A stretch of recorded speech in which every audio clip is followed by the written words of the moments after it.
When God gives us a supernatural gift, we should not be blinded by our own pride and desire for something different, disrespecting God's authority and willfully choosing sin over salvation, or choosing sin over winning souls. Amen. We can also learn from Samson's story that God can use wickedness as well as he can use righteousness to accomplish his will. Righteousness or wickedness will never deter God from doing his will. Amen. Though God punishes wrongdoing, he will wait and wait and wait before he delivers ultimate punishment.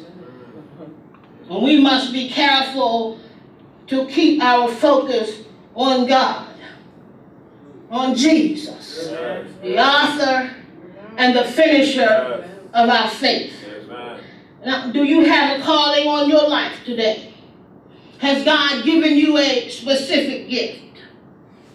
You see, sometimes we trust a man rather than trusting God. Sometimes we think the gifts are ours and we can do it without God helping us. We think we can do it in our own ability. But that would be an abuse of your gift. And it does nobody any good. Be motivated by righteousness rather than revenge. Samson was very angry. There is a price, as we all know, to be paid for sin. No matter how great your gifting is.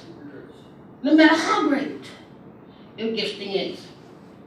The story of Samson reminds us that the deeper we allow ourselves to be enticed by the allure of sin, by the allure of the world, we only allow ourselves to go deeper and to be blinded by its allure. Samson was spiritually blind way before his eyes were gouged out. Amen.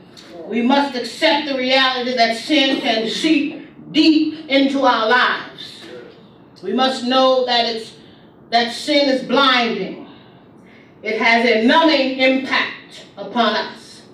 Otherwise, we'll find ourselves ensnared in it, just like Samson. Shallowness. I know none of you are shallow. I raised my hand, there was a time. Lustful. A lustful, vengeful heart will kill us. And it is contrary to the teachings of the Bible. Love is the key. Obedience is the key that unlocks the deeper things of God.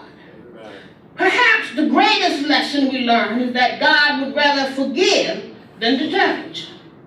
In the final analysis, God saw Samson as a man of faith.